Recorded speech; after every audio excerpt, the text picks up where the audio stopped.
کچھ دیر کے بعد، کوئی 2 3 4 6 گھنٹے گزرنے کے بعد سب سے پہلا وزیر واپس آیا، بہت تھکا ہوا تھا، پسینے سے شرابور تھا۔ اس نے کہا بادشاہ سلامت، موسم کی شدت نے میرا برا حال کر دیا، مگر میں اپنے آپ کے حکم کی بجا آوری کرتے ہوئے، آپ کے حکم کی فرما برداری کرتے ہوئے سڑک کا معائنہ کر کے آیا ہوں، اسے ایک سرے سے دوسرے سرے تک غور سے دیکھا ہے۔ بہترین سڑک بنی ہوئی ہے، ہر لحاظ سے، نقشے کے مطابق، ٹھیکے کے مطابق، موقع محل کے مطابق، ہر لحاظ سے، ہر سائیڈ سے بہتر ہے، اور اس کا میٹیریل جو آپ نے کہا تھا وہ بھی بہت اچھا ہے۔ بادشاہ سلامت نے اس کی ساری بات غور سے سنی اور خاموشی اختیار کی۔ اس کے تھوڑی دیر بعد دوسرا وزیر آ گیا۔ اس نے کہا بادشاہ سلامت، میں نے بھی اس سڑک کا جائزہ لیا ہے، بہترین ہے، ایک سے دوسرے سرے تک، اس میں کوئی کمی خامی کوتاہی باقی چھوڑی نہیں ہے۔ کانٹریکٹر نے، ٹھیکیدار نے بنانے میں کوئی کسر نہیں چھوڑی، اس کی خوبصورتی کو بھی مد نظر رکھا اور پائیداری کا بھی خیال رکھا ہے کہ یہ مضبوط بھی ہو اور پیاری بھی لگے، سونی بھی لگے۔ اس نے بھی تعریفوں کے پل باندھ دیے، جو کہ واقعی ٹھیک تھا، غلط نہیں کہہ رہے تھے۔ غلط کہاں پہ اور کیا تھا یہ آگے چل کے آئے گا۔ دونوں اپنی اپنی جگہوں پہ بیٹھ گئے، اور اب تیسرا وزیر جو تھا وہ آ ہی نہیں رہا تھا۔ 3 4 گھنٹے انتظار کرنے کے بعد بادشاہ سلامت نے کہا، اب انہیں وزیروں نے بادشاہ سلامت کی توجہ دلائی کہ آپ کا دوسرا حکم تھا کہ جلدی واپس، مطلب آنے میں بے فضول یا بیکار کی دیری نہ کرنا، وقت ضائع نہ کرنا۔ ہم دیکھو کتنی جلدی آ گئے ہیں، لیکن تیسرا کتنا سست، نکما اور کاہل ہے کہ ابھی تک پہنچا نہیں ہے۔ یہی لمحہ تھا کہ وہ تیسرا وزیر بھی دربار میں انٹر ہوتا ہے، داخل ہوتا ہے۔ وہ تیسرے وزیر کے ہاتھ میں ایک تھیلا تھا اور چہرے پہ پسینہ، کپڑے گندے ہوئے تھے، اور جوتوں سے سر سے پاؤں تک، جوتوں تک کا برا حال تھا۔ اور بیٹھ کر سانس لے کر، پانی پی کر، مؤدب ہو کر ادب کے ساتھ گزارش کی، بادشاہ سلامت، سڑک بڑی خوبصورت ہے، اس میں کوئی شک نہیں، لیکن سڑک کے درمیان ایک جگہ پہ کوڑے کا، کچرے کا ڈھیر پڑا ہوا ہے۔ پہلے دونوں وزیر بول پڑے، انہوں نے کہا ہاں ہاں بادشاہ سلامت، وہ ہم نے بھی دیکھا ہے، وہ کچرے کے ڈھیر ہم نے بھی دیکھے ہیں، اگر وہ ہٹا دیں نا کہ کسی طریقے سے، کسی کو کہہ کر، کسی محکمے کو، تو سڑک کی خوبصورتی کو مزید 4 چاند لگ جائیں گے۔ دونوں بول اٹھے بیک وقت، لیکن تیسرے وزیر کو بادشاہ سلامت نے کہا اب آپ اپنی بات جاری رکھیں۔ اس وزیر نے کہا بادشاہ سلامت، میں نے چلتے چلتے ایک جگہ کچرے کا ڈھیر دیکھا جو بہت برا لگ رہا تھا، سڑک کی خوبصورتی کو ماند پڑ رہی تھی، اس کی وجہ سے بری لگ رہی تھی سڑک، اس کی وجہ سے ضروری تھا کہ اس کو وہاں سے ہٹایا جائے۔ میں وہاں پہ رکا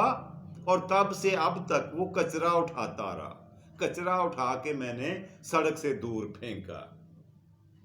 سارے کا سارا کچرا میں نے پھینک دیا، صفائی کر دی ہے۔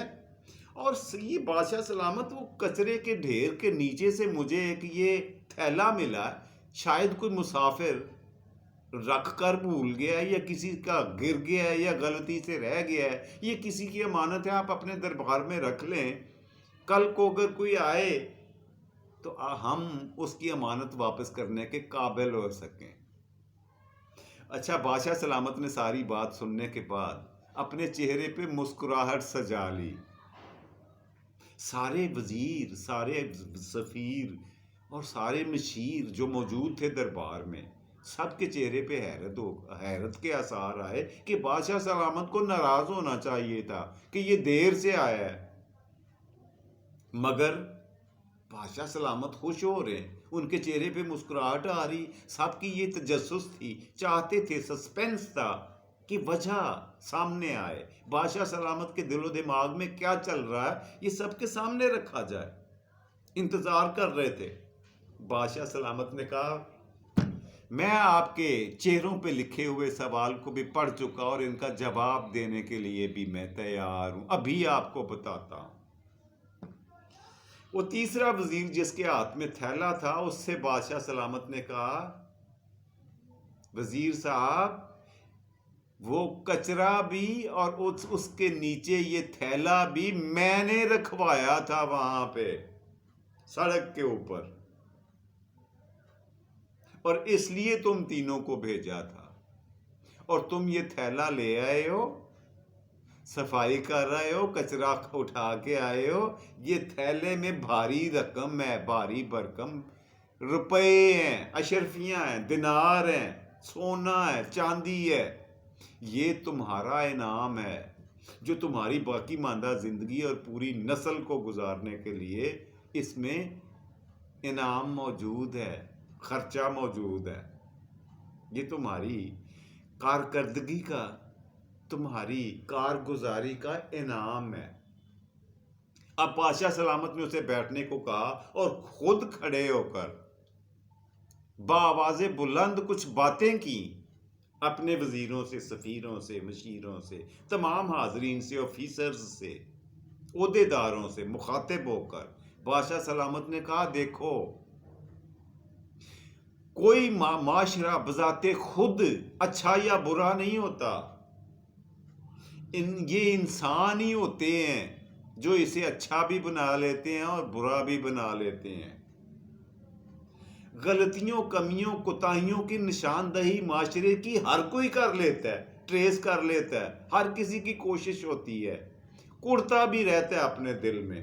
کہ ہمارے معاشرے میں یہ خامی ہے، یہ خرابی ہے، یہ نہیں ہونی چاہیے، مگر ان کمیوں، کوتاہیوں، خامیوں کو دور کرنے کے لیے عملی قدم کوئی نہیں اٹھاتا۔ یہ وہی طریقہ ہے، وہی بات ہے جو میں اس تیسرے وزیر کی بات کو آگے بڑھاتے ہوئے کر رہا ہوں۔ اور اگلی بات سنو کہ معاشرے میں، کسی بھی قوم میں، ملک میں، گلی میں، محلے میں یا شہر میں ماحول ٹھیک کرنے کے لیے ہمیں خود سے آغاز کرنا ہوگا، اپنے آپ سے۔ صرف نشاندہی کر دینا، آ کر بتا دینا کہ سڑک کے اوپر کچرا پڑا ہوا ہے، یہ کافی نہیں ہے، ہمیں عملی طور پر اس کا قدم بھی اٹھانا پڑے گا، اس کی پہل کرنا پڑے گی، اور اس کا طریقہ کار یہ ہے کہ وہ اصلاح اپنی ذات سے شروع کی جائے، اپنے آپ سے ایگزامپل سیٹ کی جائے، مثال قائم کی جائے کہ ایسے بھلائی آ سکتی ہے معاشرے میں، ایسے برائیوں کو، اس طرح سے خامیوں کو دور کیا جا سکتا ہے جیسے تیسرے وزیر نے سڑک کی خامی کو دور کیا، اور خود کیا، عوام الناس میں ڈنڈورا نہیں پیٹا کہ سڑک پہ کچرا پڑا ہوا ہے، اس نے خود سے آغاز کیا، اور نہتا، اکلوتا اور تنہا کوڑے اور کچرے کے اتنے بڑے ڈھیر کو اس نے خود اٹھا کر سڑک سے پرے دور پھینکا، اور پھر مجھے آ کر بتایا۔ یہی حال قوموں کا ہوتا ہے، معاشرے کا ہوتا ہے، یہی ہے، چاہے کوئی ملک ہو، شہر ہو، گلی ہو، محل یا کوئی دیہات ہو، موضع ہو، پنڈ ہو، اس کا ماحول اگر آپ ٹھیک کرنا چاہتے ہیں نا تو اس کی خامیاں تلاش کریں، مگر تنقید بھی کریں اس پر، مگر تنقید برائے اصلاح کریں، تنقید برائے تنقید نہ کریں۔ ان خامیوں کی جن کو آپ نے نوٹس کر لیا ہے، جو آپ نے دیکھ لی ہیں، گن لی ہیں، سن لی ہیں، لکھ لی ہیں، اس کا آپ رد عمل یہ نہیں ہونا چاہیے کہ آپ دل میں یا تو کڑتے رہو یا پھر لوگوں کو بتاتے رہو کہ زمانہ برا ہے۔ کوئی زمانہ کوئی معاشرہ برا خود سے نہیں ہوتا، اچھا اور برا اسے انسان بناتے ہیں، اور اس کی اصلاح کے لیے بہتری کے لیے کام کرنے کی ذمہ داری لینے کو کوئی تیار نہیں ہے، کوئی انیشیٹو لینے کی زحمت نہیں کرتا، بودر ہی نہیں کرتا۔ اور پھر یہ توقع کرنا بیٹھ کر کہ معاشرہ ٹھیک ہو جائے، اس سے خامیاں دور ہو جائیں، کمیاں کوتاہیاں ختم ہو جائیں، تو پھر تو ایسی قوم کی حالت تو اللہ پاک بھی نہیں بدلا کرتے۔ اللہ پاک نے کہا ہے کہ اللہ سونا بھی اسی قوم کی حالت بدلتا ہے جو اپنی حالت خود بدلنے کا بیڑا اٹھاتے ہیں، کوشش کرتے ہیں، ہمت کرتے ہیں، صرف کہانیاں اور قصے نہیں سناتے، بیٹھ کے رونا دھونا نہیں کرتے،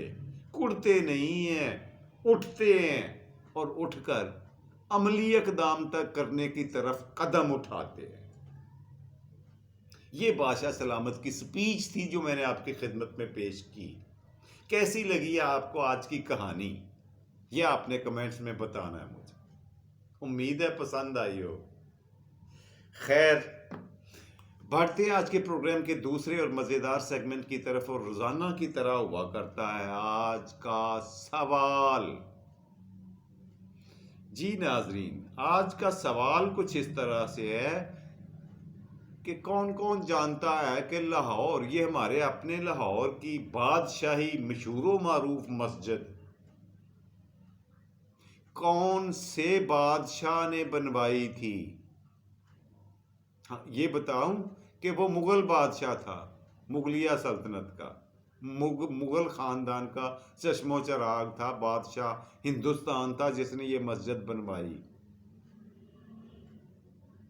اگر کسی کو پتا ہو تو کمنٹس میں لکھے، لیکن میں بتانے لگا ہوں۔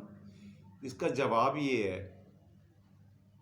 کہ مغلیہ خاندان کے چھٹے بادشاہ، جن کا نام محی الدین اورنگزیب عالمگیر تھا،